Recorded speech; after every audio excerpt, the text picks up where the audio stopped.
welcome to the channel. Hope you're having a good day. So, I don't know who needs to hear this, but I wish someone would have said this to me a couple of years ago. Being sad is not cool. Okay, that might sound really obvious to a lot of you, but yeah, it wasn't obvious to me, so hopefully I can wake some people up out of their daydream with this video.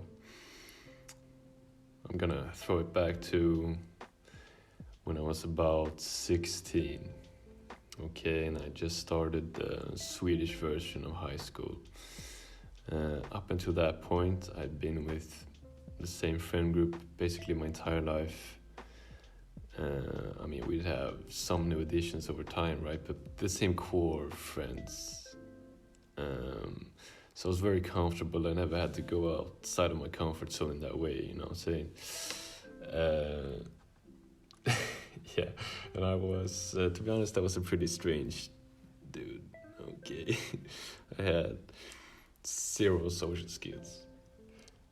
Because I never had, I didn't care, right? Because I was like, I have my core friends, my day ones, you know? So I don't need to make new friends, I don't need to have social skills. And I had, needless to say, no experience with girls whatsoever. I was faced with starting in a new class, in a new school where I didn't know anyone. Needless to say, yeah, it wasn't the most fun experience. There were a lot of cringe moments, man. You can make a good cringe compilation with my life. Just share a quick one. Yeah, I remember this was like maybe 1-2 weeks into starting in the new school, and this girl that went to the same class as me, she was pretty cute, I might add. She saw me. We lived sort of in the same area, and she recognized me on the bus. Because she'd see me at school, right? And you know, you go in the same class, it's natural to just go up and sit beside them, right? And she sat beside me. I said hi, but then maybe she said something, asked me something, and I gave some one-word answer, but then the rest of the way, and this was like a half an hour bus ride, I didn't say anything, not a word, just complete silence. And we didn't have, neither her or I had any headphones or anything either. We just sat there in complete silence. The sound of silence. So yeah, that's the level we're talking here, okay? But anyway, that's not what I was about to talk about with this video. Yeah, so like I said, didn't feel too good during this time, obviously. I wasn't depressed in a clinical sense. I was just dealing with the regular, teenage angst. Maybe you're going through the same thing. If you are, please don't make the same mistakes I did, man. See, the reason I wasn't feeling so good, right, was that I just didn't meet the requirements needed for social interactions, and therefore I ended up at the bottom of the social hierarchy. It's not a place where you want to be, and your brain's gonna punish you for being there, so you get out of there quick. But anyway, the reasonable response to this would just be to be better, right? Try to learn from how other people interacted with each other and see where I was lacking, and so I could make myself more presentable in terms of my behavior and also my appearance as well. I could have just... Because I was wearing some weird fucking clothes, man. I was wearing some... It's not hard to wear like decent clothes, but I was wearing, I can't remember exactly, but I just not good looking clothes. I wasn't styling my hair in a good way. It's just basic shit that I could have done to make myself more presentable. But I wasn't open to becoming better at all. Instead, I did the complete opposite. I just embraced this sort of stereotype of being a sad loner. And in fact, I didn't just embrace it, I even romanticized it in my head, kind of. I know it sounds kind of weird, but a lot of pop culture kind of portrays sad, emotional guys as being something cool, right? Especially music with people like Juice WRLD and Lil Peep. So I wanted to be like them. They were like my idols, I listened to every Lil Peep song, even the obscure ones on SoundCloud.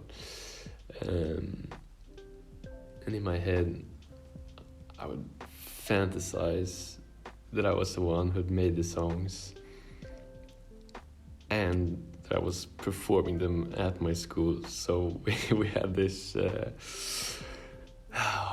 this stage in the theater where you could, if you wanted to, you could put something together and perform. So yeah, I would imagine I was Lil Peep basically, and I was performing his songs. Yeah, and I would do this, probably like at least an hour a day, every day for. I felt like, I'm pretty sure it might have been years, actually. It's such a fucking waste of time, man. So stupid. And at this time I would also, smoke weed 3-5 times a week, and I'd go for long walks at night, listening to sad music with my hoodie on, and I didn't feel good. But at the same time, I thought I was this cool, sad guy. I kind of, romanticized it in my head, man. Yeah, I even thought women would find me more attractive if I was this cute, sad boy you see in the movies. Because these emo rappers, they were kind of like gods, they could have any women they wanted. Thing is, they actually have some talent, they were artists who could express their emotions in a beautiful way that people could relate to. Without that, you're just a sad dude who likes doing drugs.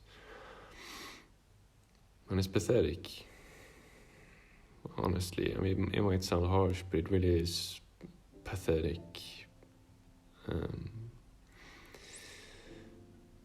The most cringe memory I have of this, I almost don't even want to share this because, I guess it's equally cringe to the one I said in the beginning, so yeah, whatever. Here we go, man, here we go. Hope you're ready, okay? So, alright, let me set the scene. I was at this party that everyone in my class was at, so yeah, it was like one of those high school parties, And it was like plus 10 people I didn't know. And it was a good party, man. There were, like I said, a lot of people, and it was middle of summer, and I knew a lot of people there even, so I could have had an awesome time, man. But I came to the party, I kind of felt uncomfortable, socially anxious, which isn't so strange. It's completely normal to have a little social anxiety when you're at a place with that many people, and there's this pressure to be charismatic and likable. And what I should have done was just start talking to the people I felt comfortable around. I'd gone there with like 5 people that was like my my little gang, my little crew from school that I spent like most of my time with. So I could have just, I should have just started talking to them, try to have a good time, try to stop thinking about myself and just, get out of my head, But instead I was just completely stuck in my head, obsessing over whether the girls there thought I was attractive or not, and not going up to any of them, doing that thing where you're kind of like glancing over to see if they're looking, then looking away. I mean, it's so stupid. I distinctly remember sitting outside, not talking to anyone, just smoking a cigarette, of course, purposefully trying to look sad. Trying to look sad, hoping someone would give me attention.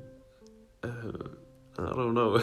I don't know how that made sense in my head, because that shit only happens in the movies, man.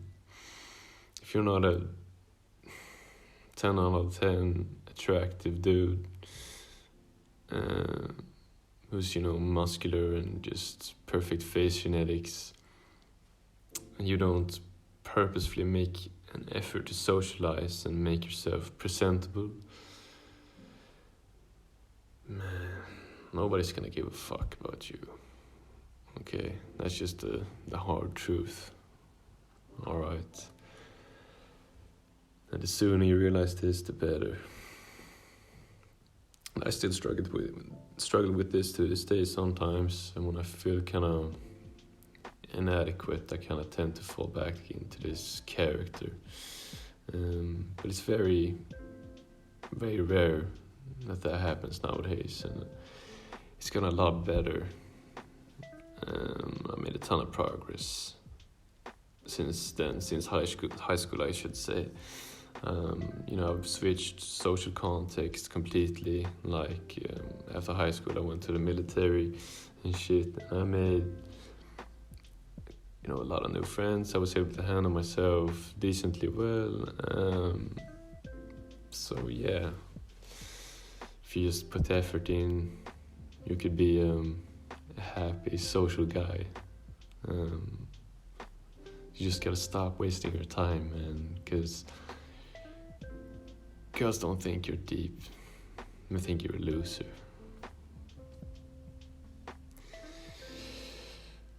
Yeah, hope I didn't completely ruin your day with this. Maybe you didn't relate to this at all, but maybe you just thought it was entertaining listening to my cringe stories. See you guys in the next one, man.